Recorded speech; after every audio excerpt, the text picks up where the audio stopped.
Hi, it's Maria, and I'm doing another Maria Unfiltered, and this is in the series Forgiveness to Love. And already we're at number 9, and this is exciting. And the title of this video is The Fastest Way to an Inheritance.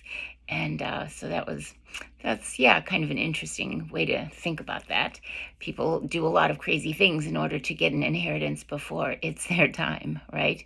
And so anyway, in part 8, which is the previous part to this one, since we're doing 9, I spoke about the thieving of my writing and my research and my notes and my 3 computers, and all the accounts and everything. But the reason why I'm even bringing it up is that ultimately, whatever money was coming my way was going to go to my children. And I had 4 children, so they would each get 25%. And so I wanted to be clear that in the forged trust, each child was only getting, one child was getting millions and millions, one grandchild. And then the other 3 grandchildren, so 3 out of the 4, were getting a pittance. And the same thing is true with the daughters, because my father had 2 daughters. And so one daughter kind of, got everything, while the other daughter got, a pittance. So when we think about it, it's just such a blatant abuse of power and a blatant travesty of justice. And so anyway, so 1 out of 4 grandchildren took it all, and 1 out of 2 children took it all, 1 out of 2 daughters. And so it was brought to my attention when I asked, now, why would anybody do this? Because it's just so obvious. And why would they exclude my 3 other grandchildren? I knew that, obviously they had issues with me, so they were going to do what they could to ruin my life. But in any event, as far as my 3 other children. And so what I heard is that the strategy could be to give them so little that they could blackmail them. And so if, in fact, they said, hey, we'll give you $10,000 or $100,000 if you never speak to your mom again, or if you have nothing to do with her, and she'll be too broke and too overwhelmed to fight this, right? So it's all about control and power and weakening the other side and fortifying, the criminals.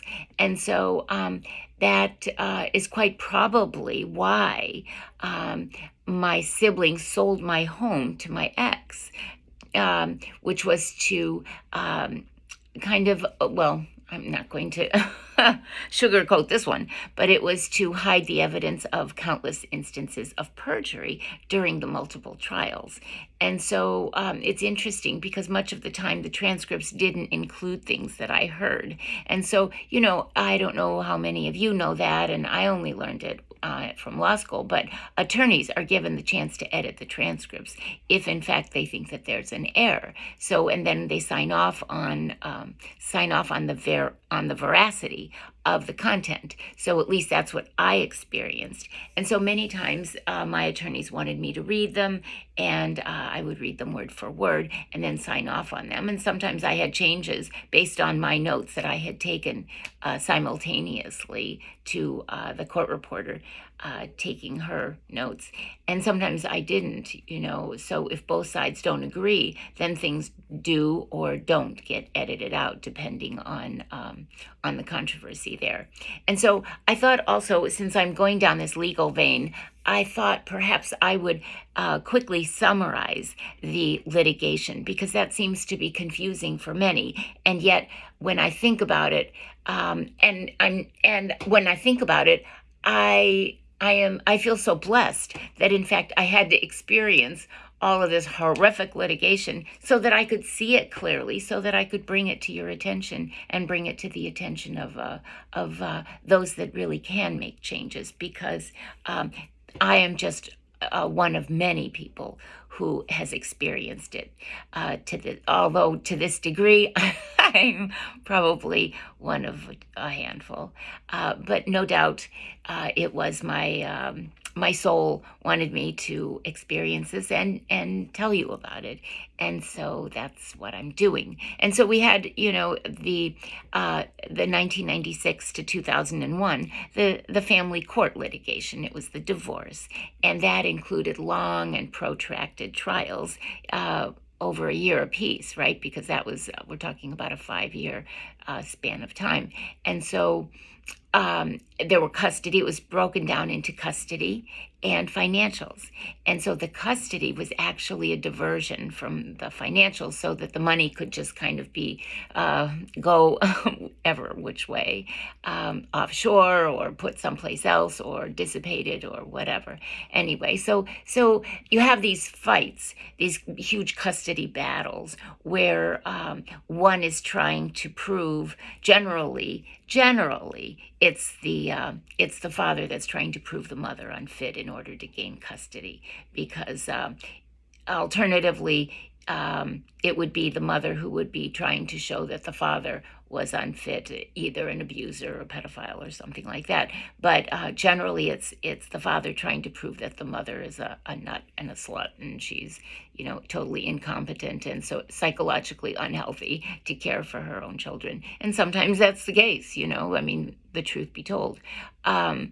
There are a lot of people that are unstable, and there are a lot of people that we don't learn about parenting. We don't learn about proper parenting prior to our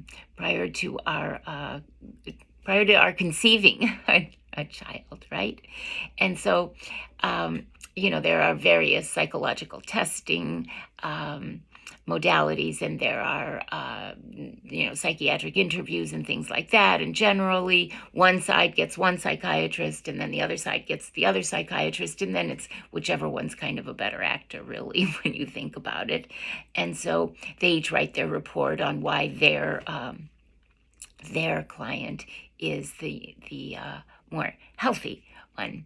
In any event, in my situation, the custody, I got 100% custody of my oldest son because he demanded that, and he was over 16. And then the three little ones were under 16, and so they didn't have a vote. They weren't able to specify who they wanted to live with. So the judge decided that my ex-husband would get 51% of custody for them, and I would get 49%. And the reason being is that, and that's the visitation basically. And so that was the time that you spent with them. Now, when you get over 50%, of custody, then, or visitation, then you are basically in charge of all of their needs. So you are in charge of their medical visits, and you are in charge of all of their activities at school and things like that. And then and also what happens is that then you are financially compensated for that role that you play. Whereas if you get 49%, you still, during your 49% of the time with them, you still are taking them here and there, and obviously they have to eat, and you're going to go shopping with them, and you're going to take them to fun places, and you're going to do things with them, and you have to have a house that has enough bedrooms for them to keep them in the style in which they have grown up, right? So if each child has had their own bedroom, you can't put like 3 little boys in one bedroom. So you have to be financially stable to do that, and generally you're not going to get that compensation through the courts. So what else can I tell you about that? The money then goes, you just don't know, because you don't really have access to it, because the attorneys have it in their accounts that only they have access to, because they want to sequester that money so that it's not dissipated, so that at the end, when they produce their bill, then in fact the money is there for them. And I'll tell you, in one case in mine, when I finally saw one of the bills, I saw my one attorney, he triple charged me on the same day. It was like 3 different charges, but it was the same date and time, and each date was for $16,000. And I was thinking, $16,000? Oh my gosh. And he did that 3 times. Anyway, I vocalized that, and I objected to that, and I was told, well, you can just file a complaint to the Illinois Supreme Court if you should so choose. But in any event, by that time, the money had already left our accounts and was in his. But and this happens, and we don't necessarily, when we have bills, we don't necessarily look at them. I mean, how many times do you go to the grocery store and see if you're triple charged? But it's actually not a bad idea. or at a restaurant, or anywhere really. And so we have to be mindful, because people do make honest mistakes, and then others, they're not so honest, but they're trying to pull something over on us, and we can either we can either succumb to that and allow that, or we can take responsibility and accountability for ourselves, right? And it's our finances, it's our money, and so we can. A fool and his money are soon parted, right? Remember that one?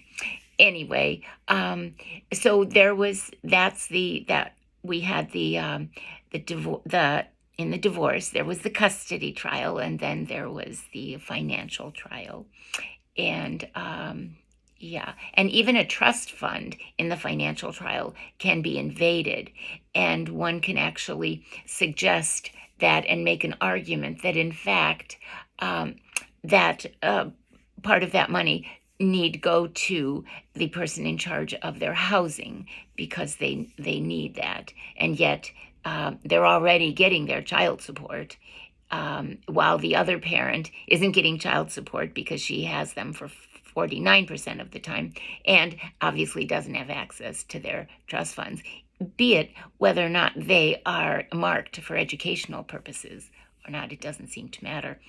There's just too many. There are just too many issues, and too many ways of kind of like getting around things, that most people just kind of throw up their hands and just say, whatever it is, I can't really do anything about it, so I'm going to trust, and that's not a good thing.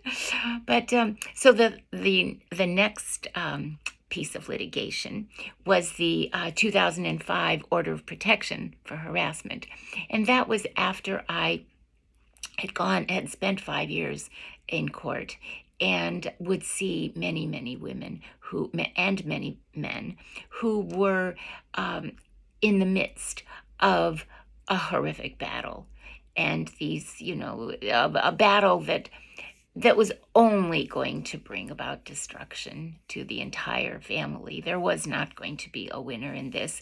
And also, I wrote the letter because at that point in time, I finally had the courage. Many of us have stories, but we keep it to ourselves because we think that's what we should do, and we don't want to embarrass ourselves, and we don't want to bore anybody else either. And yet, it takes self-confidence, and it takes self-assurance to say, look, this is what happened to me, and I want to make it better for someone else.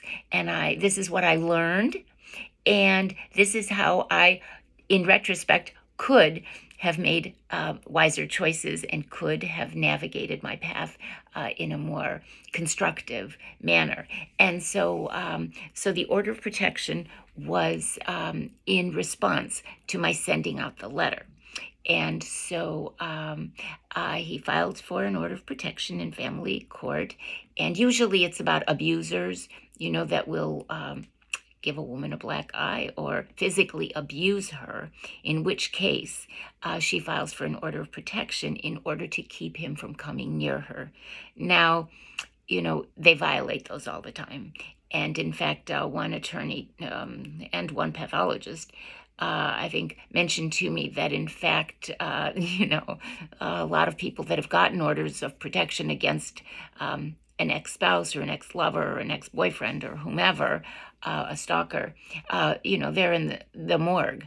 And so an order of protection doesn't really stop anything. It leaves a paper trail, and hopefully when the authorities are are vigilant, they will take they will exercise that order of protection and put that person, incarcerate him, and so let him know that they do mean business, and that it's not just a label, or it's not just a document. Excuse me, a document. Anyway, so I had this order of protection, and my ex-husband, I think I said that he said, she harassed me because I didn't get invited to all the Christmas parties that I got invited to last year. But because she sent this letter, I'm just not as highly respected as I was. And so they put this order of protection on me, and it was by a judge who was notoriously anti-woman. And so he ended up retiring and dying in Scottsdale, Arizona. And one of the things he said, in the courtroom while I was there in the Chicago courtroom, is he said, "Oh, what's the big deal? Maybe she just deserved it." When I talked about the threats that my ex-husband had given me.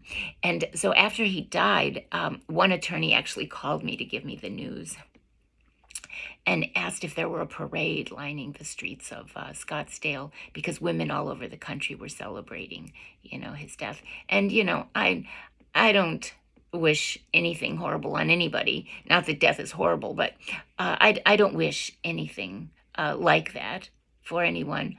That's between him and his maker, right? Him and his creator.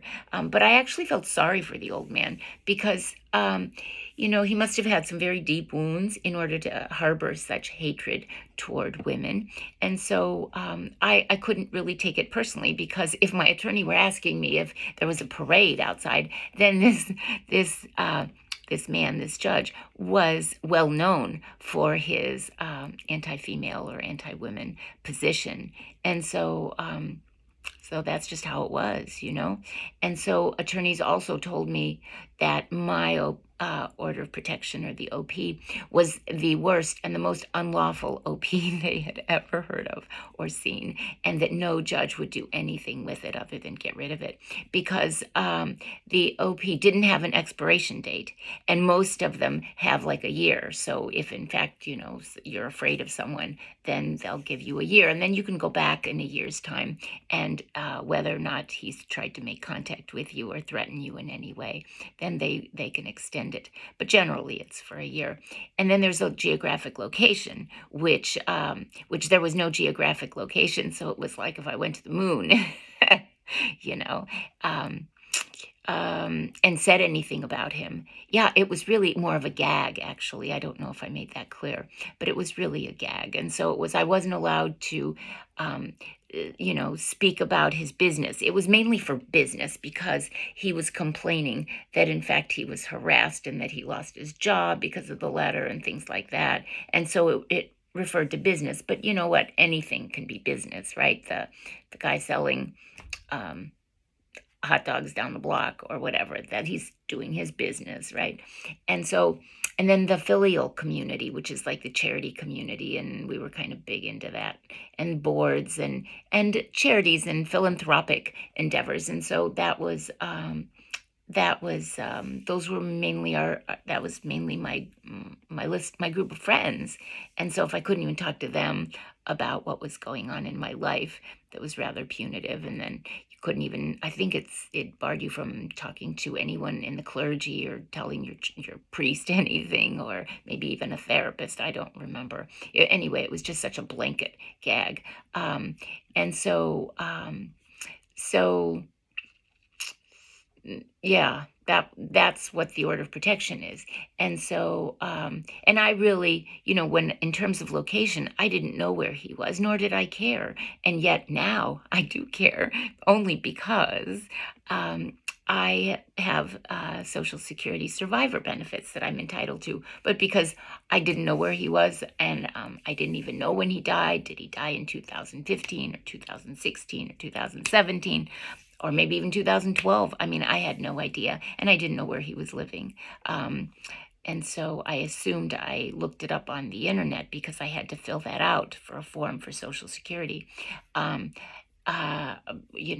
was living in Chicago on Lakeshore Drive, but it was in an apartment. They listed an apartment number that didn't exist. I think it was on the 13th floor.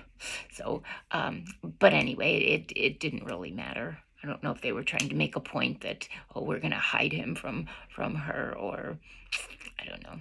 In any event, so we had the divorce, and then I wrote the letter, and then we had the order of protection. And so now, and then subsequent to the order of protection was the huge 2006 defamation trial in civil court. And so I just want to shut the door because someone walked in. So I beg your pardon. Just one moment, please.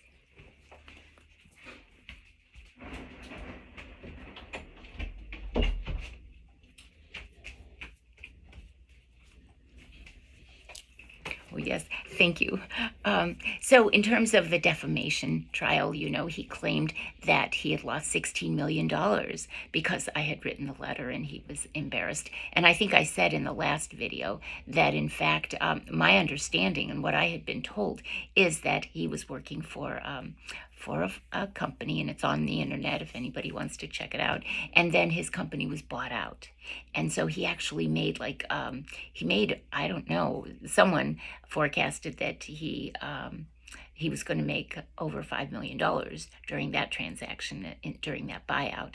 And so in which case he had that much money and he had retired and he wasn't doing anything but coming after me. And so all of a sudden he decides to sue me and says, I'm just not employable. And so therefore, I'm going to sue her for her father's money. And then I'm just going to have like these piles and piles of all of this money. In any event, I'm just trying to make light of a lot of deception, actually. And so and I also, in that letter, I wrote that he had disclosed that he was definitely, seriously, did not want me to survive. And so I felt an obligation to myself and to other women, actually, that I needed to disclose this truth. Because if we take that gag seriously and we're all gagged, and then all of these horrible things, can happen to us, and we haven't spoken up and we haven't talked about what's going on.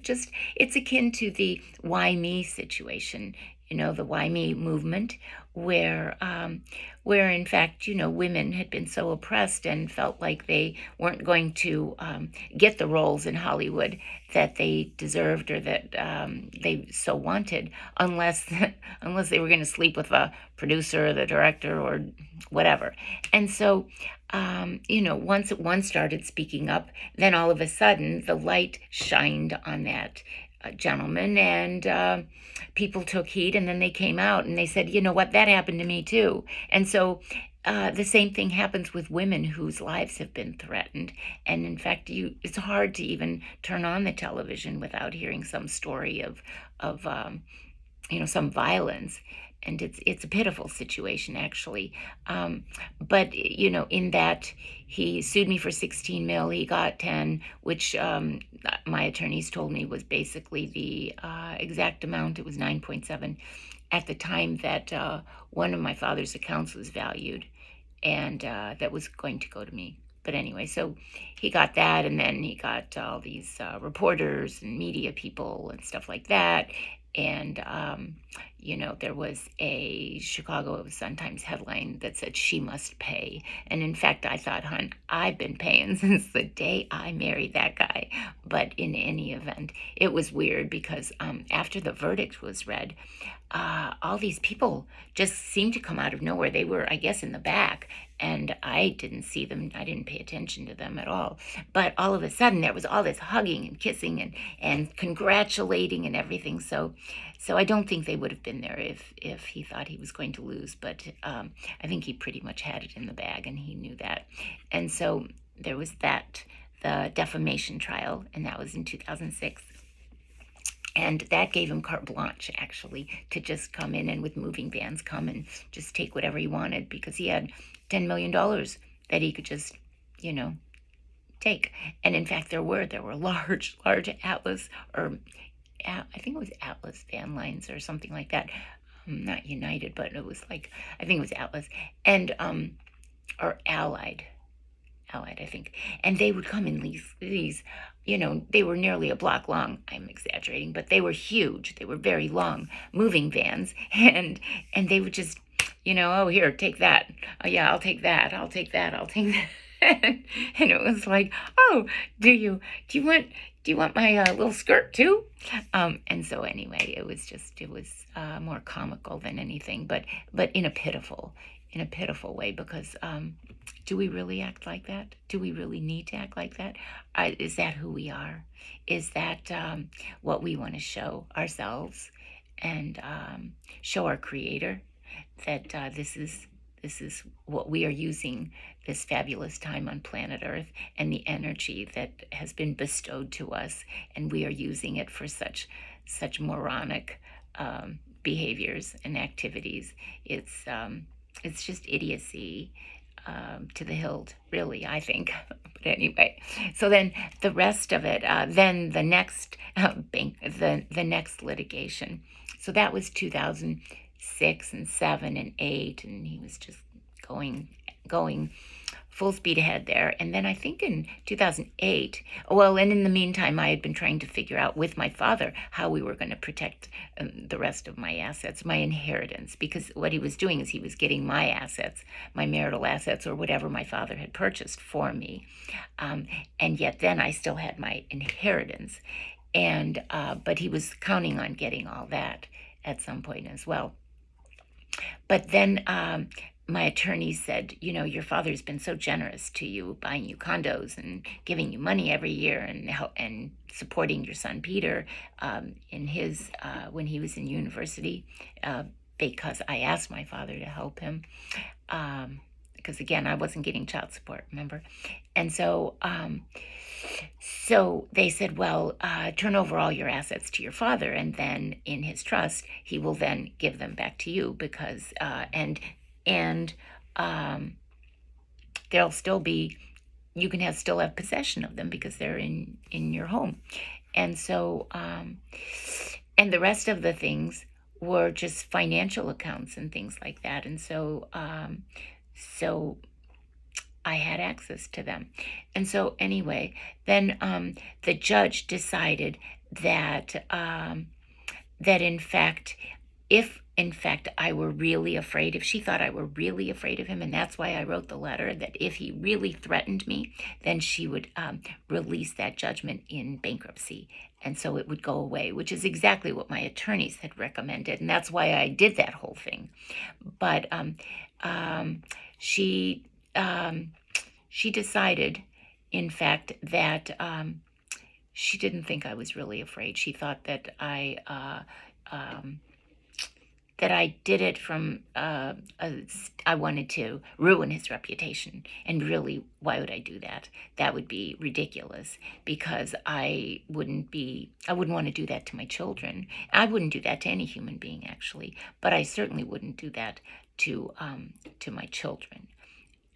To write something that wasn't true. If it was true, then, I mean, what I wrote was true, and it was from my perspective. It is what he told me happened. It is what he told me he was going to do, and it is what I felt, and it is the emotions that I had, and the fright and the terror, really, that I had been living for 20 years.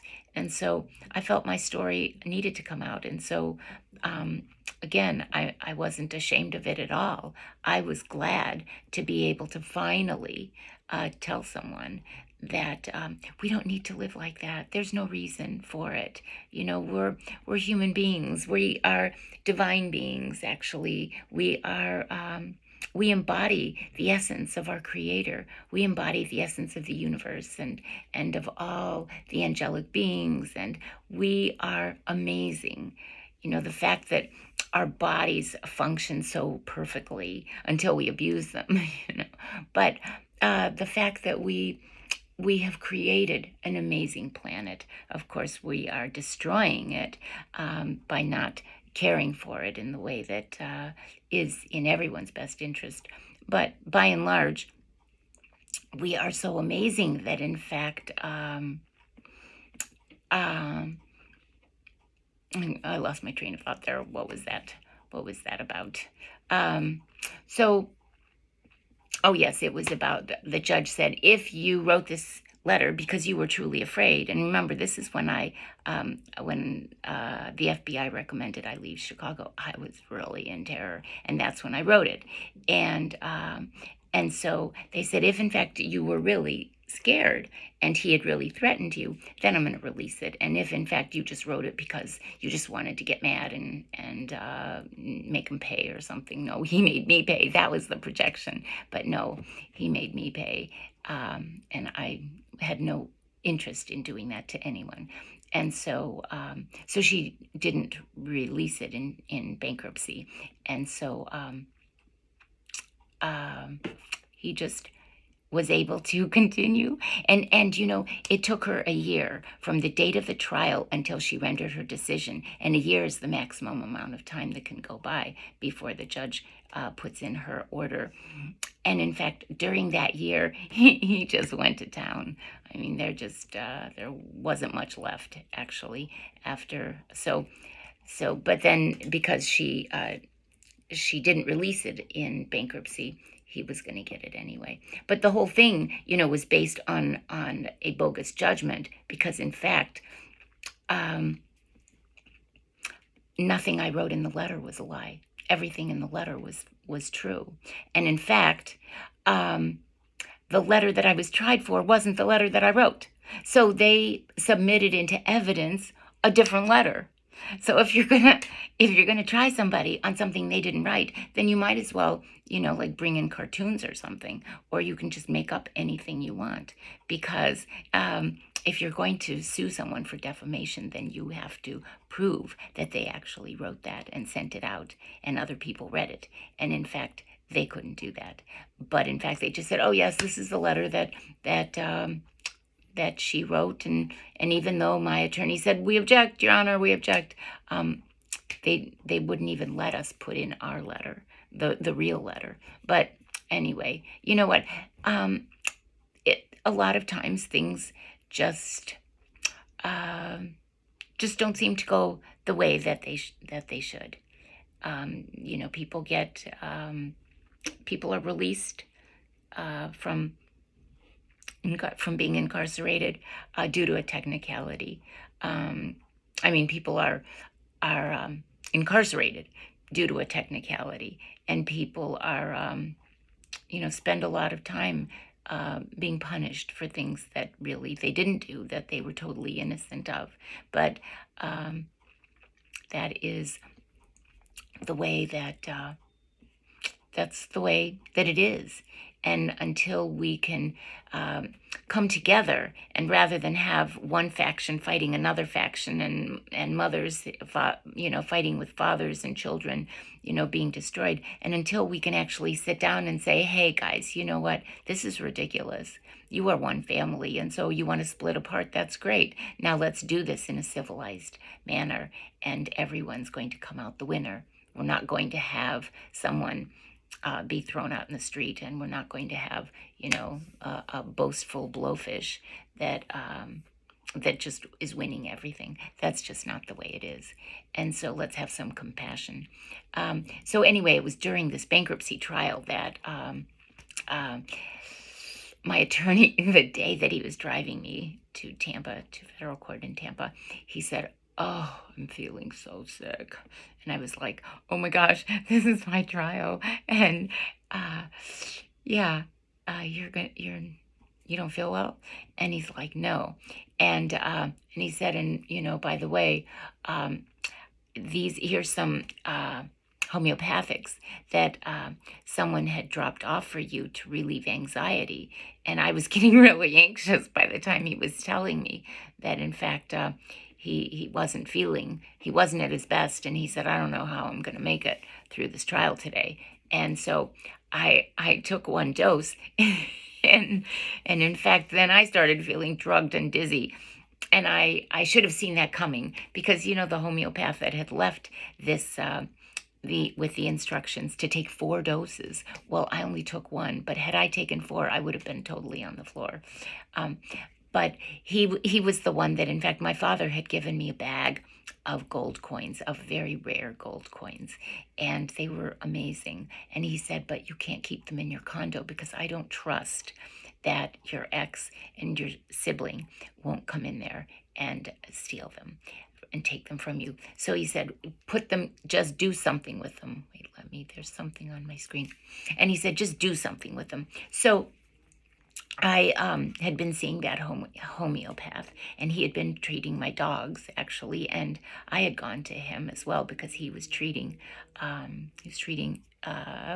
humans and animals, and I thought he was very good. But so he said, I have a vault in my home, and until you figure out what you want to do with them, let's go to my house and I'll show you exactly where they are and where we can put them. And then when you want them, just let me know. So I really didn't know of any other thing to do. And so I did that. And then when I asked for them back, he wouldn't talk to me. He refused. To accept a certified letter. He refused to contact me in any way. I wrote him, I called him, and everything. And he had moved to Idaho. I heard he was buying a ranch with my with my coins. But I called Idaho, and they said, well, you have to come here and press charges and talk to the sheriff and do this and do that. And again,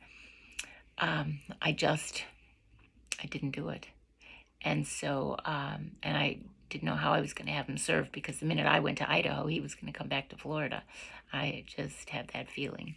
And so, because again, when you file a lawsuit, service, they're not served until they actually have that piece of paper. And there are so many different ways of evading service. In any event, if someone was that criminal that was going to steal something that I gave him in good faith just to keep for me, he was going to not be above board in other respects anyway. Anyway, that's kind of, we learn our lessons, don't we? And so I do believe in karma, and I don't believe that I've heard the last of that actually. And so in terms